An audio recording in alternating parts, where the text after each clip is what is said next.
I've put a lot of hours into Pokemon Pocket since it launched in New Zealand. I made sure to get a full collection as quickly as possible so I could start experimenting with deck lists and really getting a feel for the game. Because that's my favorite thing to do in card games, is to experiment and deck build and really optimize deck lists. I've been working hard and spending a lot of hours to identify what good decks look like, I should say, in Pokemon Pocket. And now that I feel pretty comfortable with my internal compass of evaluating decks, I think I'm finally ready to make this video. This video is going to feature every deck concept that I believe will be competitively viable once we have ranked and really people start optimizing their deck lists. Now, this is obviously just true for Pokemon Pocket Set 1, which is Genetic Apex. Obviously, things will change as we get future cards and things like that. I'll talk about each deck, their pros and cons, and what changes I think will eventually be made to those decks as people start optimizing them. And I'm going to rate them into a tier list. I didn't really want to call this like a tier list video, but it's probably the best way to get across what we're talking about here. There's not really much point in like a tier list specifically right now because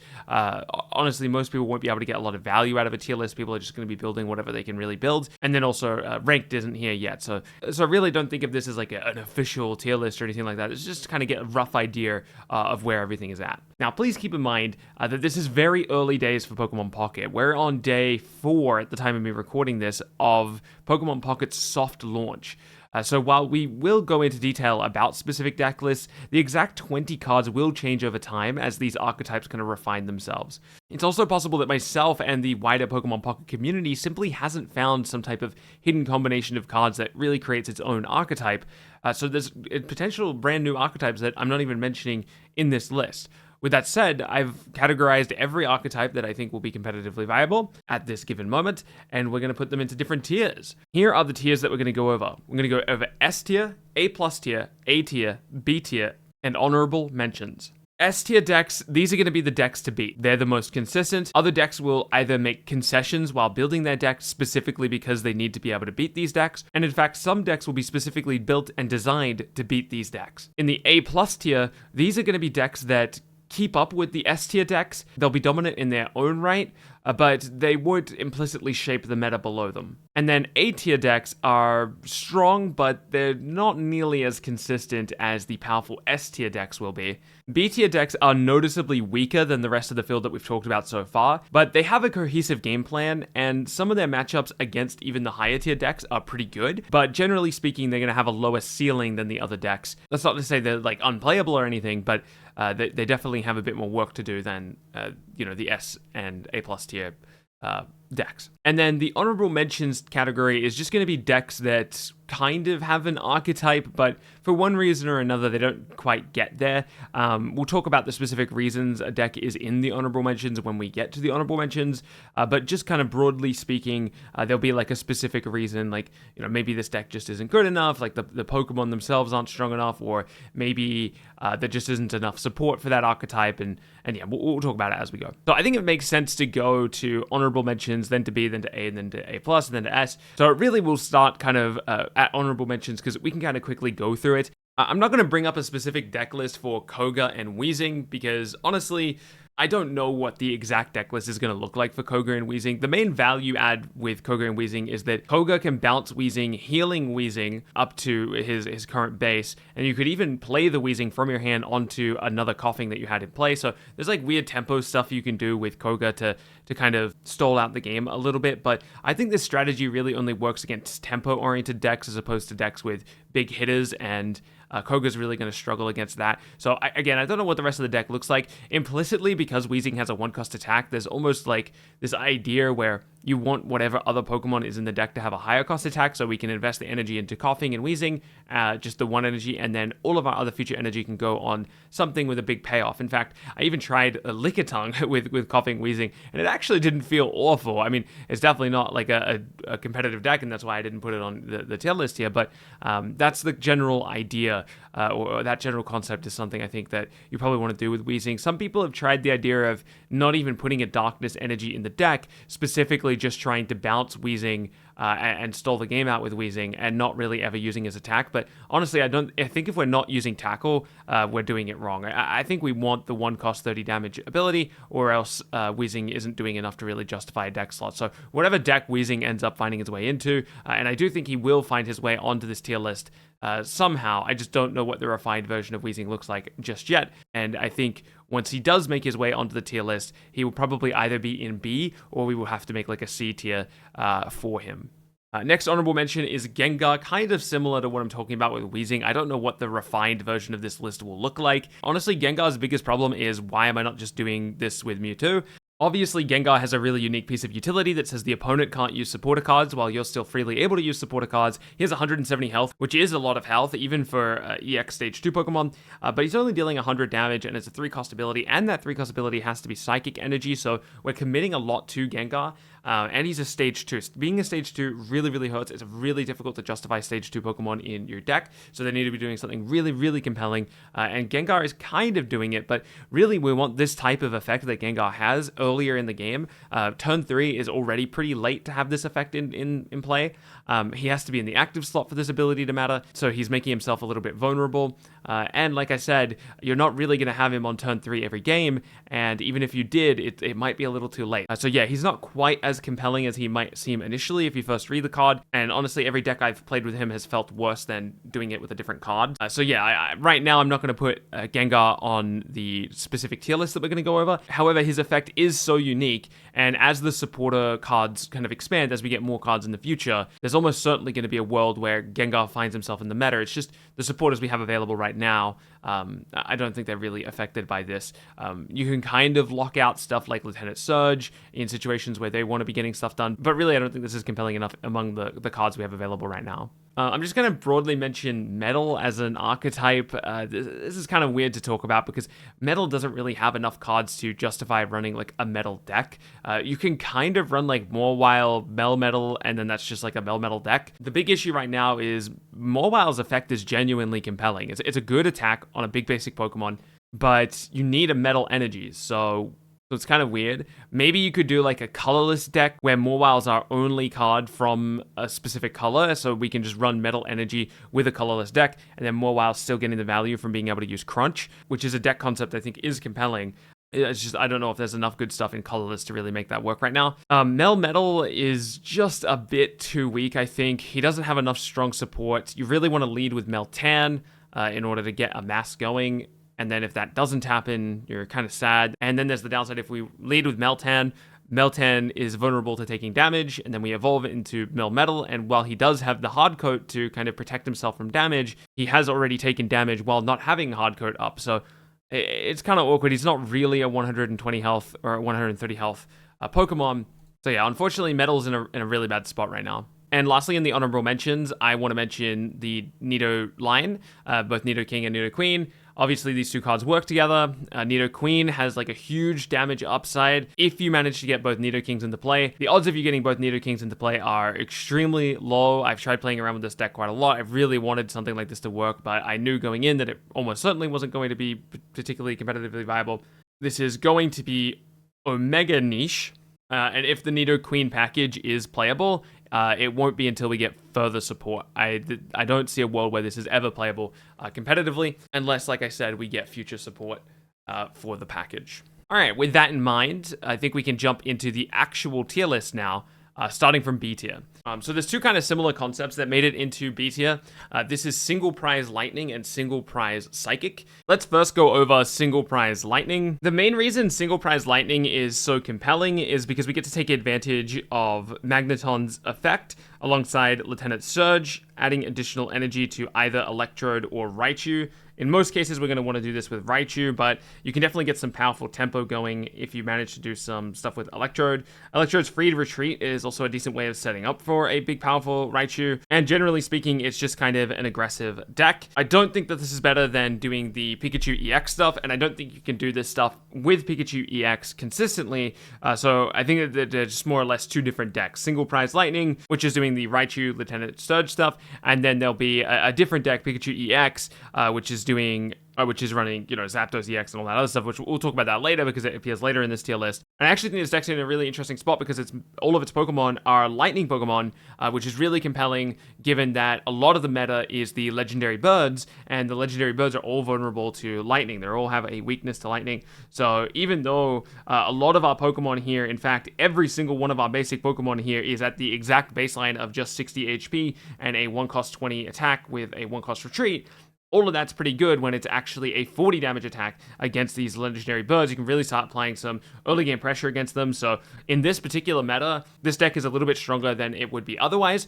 So it's going to be around B tier. Like I said, I don't think it's particularly strong, but it does fulfill an interesting purpose. The opponent has to take out 3 Pokemon, where in often cases with some of these other big decks, people are going to have to be taking out 2 Pokemon. Next, we have Single Prize Psychic, which follows a similar concept of wanting single prize Pokemon, where we're not running any EX Pokemon, but honestly it's taking a bit of a more defensive approach. We're running the Alakazam line with 2 Kangaskhan. The Alakazam line has huge heights. Generally speaking, a lot of bigger Pokemon like Venusaur, Charizard, even Articuno are attaching 3 to 4 energy, or they're going to have 3 to 4 energy on the turn that it passes to you. So pretty consistently, Psychic's dealing 120 or 140 damage, which is a really high amount of damage. Oftentimes when people would ask me, like, oh, what do you think of Alakazam? I would think, well, why am I building around Alakazam as opposed to building around Mewtwo? And I finally found the answer, and that is he's a single prizer. So and he's a good response to some of the stuff that's in the meta right now.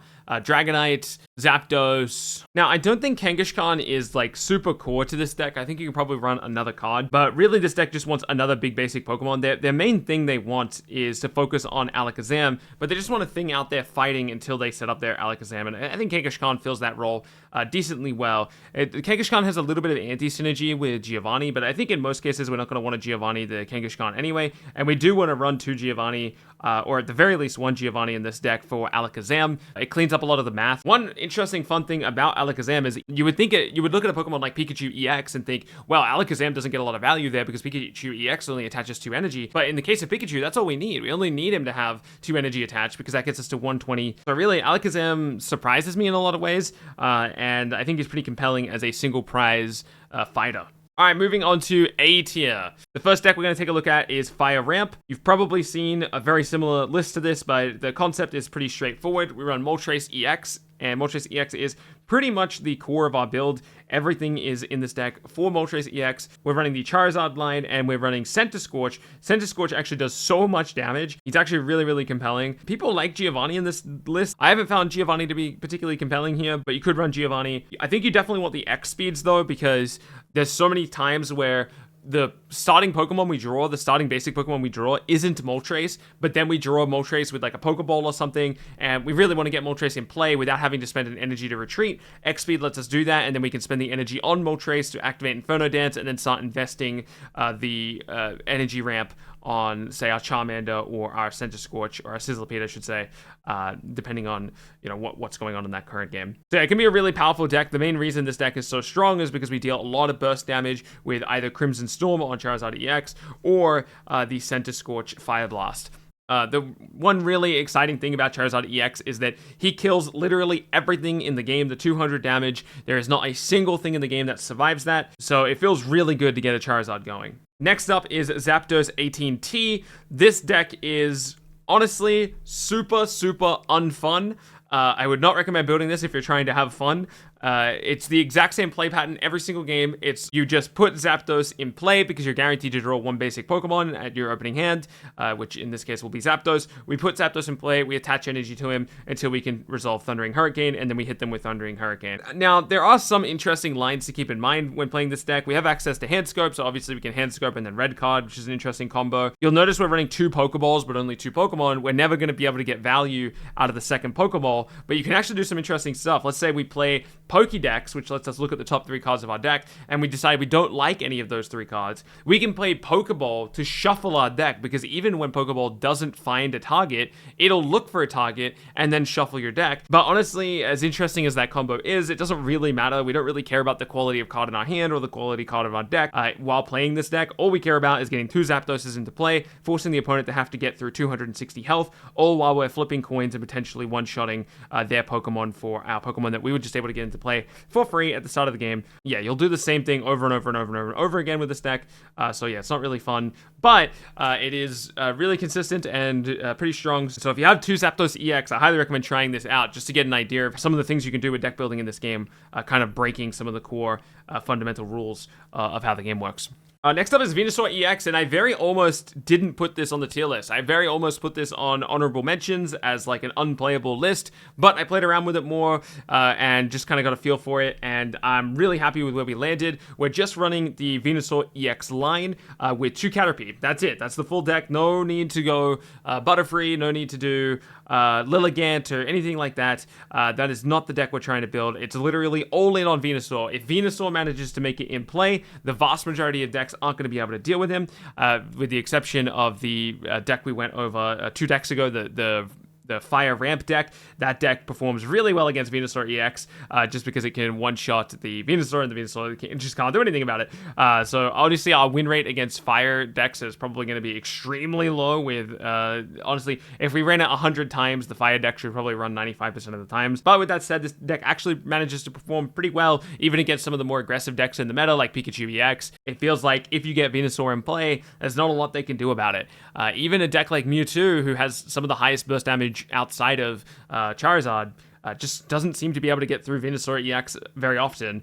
So because it's so important for us to get Venusaur EX in play, we've run Caterpie to help us find Venusaur EX. His Find a Friend ability drawing a grass Pokemon means we're likely to find Ivysaur, we're likely to find Venusaur, and generally I found I only need to resolve Caterpie's effect the one time. And the nice thing about this is because we have a 2-prize top end that more or less doesn't die, we put it into play. Venusaur, we're not expecting Venusaur to die, and even if Venusaur does die, that's kind of the game anyway. It doesn't really matter about our prize points. We can kind of ignore our prize points in this deck as long as, so we can throw Caterpies at the enemy and let it die. We can throw a Bulbasaur that we're not investing energy into at the enemy and just let it die as we invest in our other Venusaur, or our other Bulbasaur I should say, and evolve him into that Venusaur with not really a care in the world, because like I said, the goal is to just get him into play and let him sustain through effects like Erica and Potion, and then obviously his Giant Bloom. This deck is obviously oppressed by certain matchups, but it feels really strong outside of those matchups. Moving on to A+ tier, starting with what has become a bit of a pet deck of mine, EP Dragonite. The idea behind Dragonite is if we're resolving Dragonite's Draco Meteor once, we're probably winning the game. Not necessarily because we're winning it with that effect, but because it puts the opponent's board state in such dire straits that it's really hard for them to come back. The exception of this is, say, something like a Charizard that one-shots the Dragonite in response. That feels bad. There's not much we can do about that. Charizard really keeping Dragonite in check, and then also the Venusaur we just went over in check as well. And the Charizard will have time to set up, because this deck's all about stalling to get to a point where we can use Draco Meteor, because A, it's a 4-cost attack, it needs water and lightning, which can be awkward. So the rest of the deck is all about stalling the game. We're running 2 of Drowsy Hypno. I think that's pretty important for the deck. And then we're also running the Snom Frostmoth package. Recently, I've been trying, instead of running Snom Frostmoth, which both stole out the game, I've been running Snorlax as like a bit of a science experiment, because it's a basic Pokemon as opposed to being a stage 1 Pokemon, and we can kind of blindly throw it into the active slot while we try to stall and set up Drowsy and Hypnos, and honestly it's felt pretty decent. So maybe we end up cutting Frostmoths, but I didn't want to make that version of the deck in this video. With the Frostmoths though, we get to run Misty, which it makes for some interesting lines where we're really early in the game, we can start hitting people with Frostmoth, especially when we go first. It kind of counteracts the fact that we don't get to start putting energy in play. And the last thing I'll mention about this deck very quickly is that when you build it in game, be sure to go to your energy tab and disable psychic energy, because once you put Hypno in your deck, the game's going to think you want psychic energy, but we're never actually trying to attack with Hypno at all. We're just using his ability, and if we put psychic energy in our deck, it's going to be less likely for us to find the energy we need for Dragonite. And like I said, Dragonite's the entire reason we're running the deck. We want to be a little bit careful with that. I kind of alluded to this earlier, but the really cool thing about Dragonite's specific health total at 160 is that nothing one-shots him with the exception of Charizard. Now I say nothing, but there are 2 card combos like Mewtwo plus Giovanni gets there, but at least they need the Giovanni, you know? But basically, in a lot of cases, you're going to put Dragonite in play and they're not going to be able to one-shot it. So typically speaking, again, this isn't going to be the case all the time, if Dragonite's resolving once, he's resolving twice, and if he's resolving twice, he's probably winning the game. And the last deck I want to go over in the A+ category is what I've been affectionately referring to as 50-50 or 50-50 Marowak, because the deck is nothing but coin flips. This deck is not for the faint of heart. You're going to low roll sometimes with this deck and it's going to feel bad, but you're going to high roll with this deck sometimes and it's going to feel good. Marowak's Bonerang manages to one-shot almost everything in the game with the exception of the Stage 2 EX Pokemon, so it can be really dominant, and in a lot of cases it only needs to land the one coin flip anyway. And then Dugtrio can just kind of infinitely stole the game, or not just infinitely stole the game, but infinitely deal 40 damage. Obviously, it requires some coin flips happening, but Dugtrio's one-cost ability, Dig, dealing 40 damage, and then 50% of the time, Dugtrio becomes immune. Dugtrio sometimes just sits in the active slot and swings like 10 times, and the opponent just can't do anything about it. It's actually so degenerate. Really, the only reason this deck works is because all of these attacks are incredibly cheap. Dugtrio is just attacking for 1, and Marowak's attacking for 2, so you can get going really early and apply a lot of pressure really early, and it can completely shut down some of these less honest decks, the decks that want to lead with Zapdos, for example, like Zapdos AT&T, or the decks that want to lead with Articuno, one we'll talk about very shortly. Marowak can just completely destroy those decks. It's only going to happen, when you land the coin flips that you need to land, but those coin flips are real, and, they're not always going to go your way, but they're a real part of the game. They're a meaningful part of the game, and you can't ignore the fact that Marowak sometimes just deals 160 damage. Moving on to S tier, the best decks in the game are now here to be talked about. We're going to start off with Mewtwo Gardevoir. Mewtwo Gardevoir is really strong once it gets going. I will say this deck is a bit weaker than I thought it was. Basically, because it has to run a stage 2, it slows down a little bit, and it feels really bad when you don't draw the Gardevoir, but the deck is still extremely consistent. I feel like I don't need to talk about this deck too much because a lot of people have been playing it, so you've probably seen it around, but basically, we're just trying to put Mewtwo EX in play, use Psysphere. If the deck goes out perfectly, it can resolve Mewtwo's Side Drive on turn 3, which is pretty sweet, and then it will never stop resolving it because it has Gardevoir in play. But generally speaking, the aim of the deck is to put Mewtwo in play, Side Drive, maybe with a Giovanni to kill off a basic Pokemon or something like that, Psychic Sphere, and then slowly work up to Side Driving in the future. And then obviously Gardevoir helps us get there a little bit faster. Some people have experimented by splashing in Jinx in the deck. I don't think that's the way to go. I think we just run the Gardevoir Mewtwo line, but just so you know that there is some experimentation there to try and optimize the Mewtwo deck list. I think it's actually pretty close to optimal already as is from literally day 1 gameplay.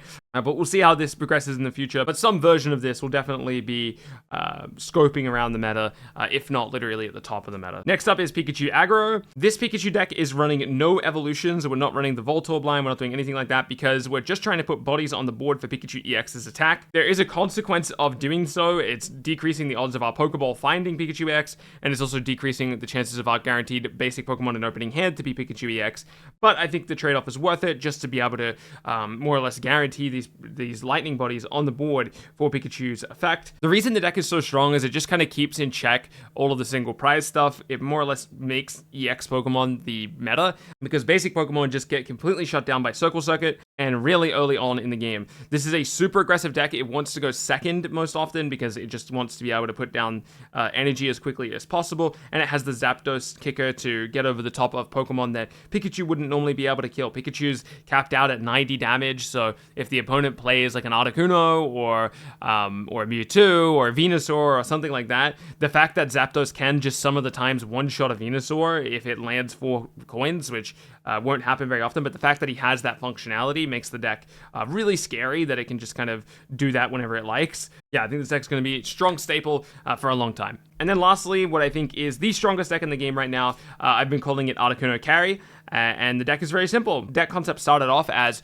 only Articuno, and then we get to run Misty to try and more or less oppress the opponent out of the game really consistently. Recent inclusion is packing in Staryu. Starmie EX is a really strong aggressive card dealing 90 damage for 2, just like Pikachu EX. Obviously, it's a stage 1 card now, so there's a different condition there. Pikachu EX condition is that he needs a lot of lightning cards in play. Starmie's condition is that he needs a 2-card combo, Staryu plus Starmie, to get in play. There's actually so much Starmie has going for him, though. He has the Misty synergy, where he can get out energy a little bit faster, and he also has the free retreat cost to kind of cycle in Articuno. So let's say we lead with Staryu, we attach an energy, we hit for 20, we can evolve into Starmie, hit with Hydro Pump, but maybe we have Misty in a hand, so we play the Misty on the Articuno instead, and then Articuno lands 2 on Ice Wing or something like that. We can, instead of attaching the energy to Starmie, we can attach the energy to Articuno. So now we can use Blizzard. We can use the free rotate on Starmie to get Articuno in play.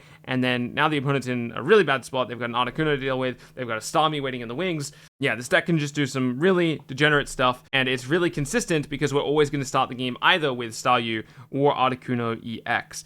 Recently, I've been trying one Staryu, but still running the 2 Starmies because we want to find, because basically I'm trying to increase the odds of us starting with Articuno. 33% of the time we're not going to start with Articuno, but 66% of the time we're going to start with Articuno, and then we'll have to manually find Staryu. We do run the 2 Pokeballs, so the odds of us finding our other Pokemon are decently high, especially with cards like Giovanni in the deck as well. So yeah, honestly, this deck feels really consistent. This feels like the deck to beat. This deck can definitely struggle against the single prize Lightning deck we went over previously, because the single prize Lightning deck is, of course, dealing plus 20 damage to all of these Pokemon, and they can start attacking really early on in the game and applying that pressure. If we lead with Staryu, the single prize Pokemon Lightning deck that we talked about earlier can immediately deal 40 to Staryu, 2-tapping it, and then even if they don't 2-tap it and they evolve into Starmie, then that Starmie's starting the game off at 90 because they've taken 40 damage, and then that's a really bad starting point for an EX Pokemon, especially one that's weak to the opposing Pokemon's archetype. So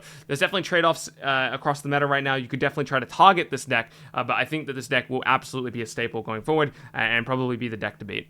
Okay, that is it. That is the tier list right now for Pokemon Pocket. Just to quickly recap, we have in the S tier, Articuno Carry, Pikachu EX Aggro, Mewtwo Ramp, 50-50 Marowak, Eevee Dragonite, Fire Ramp, Zapdos 18T, Venusaur Carry, Single Prize Lightning, and Single Prize Psychic. And there's a bunch of stuff in honorable mentions. All right, that's every deck I could think to include. We're obviously going to do more experimenting over the course of the soft launch, and we'll probably do a video similar to this once we get close to the official launch on October 30th. Thank you so much for watching. Keep being awesome, and I'll catch you in the next one.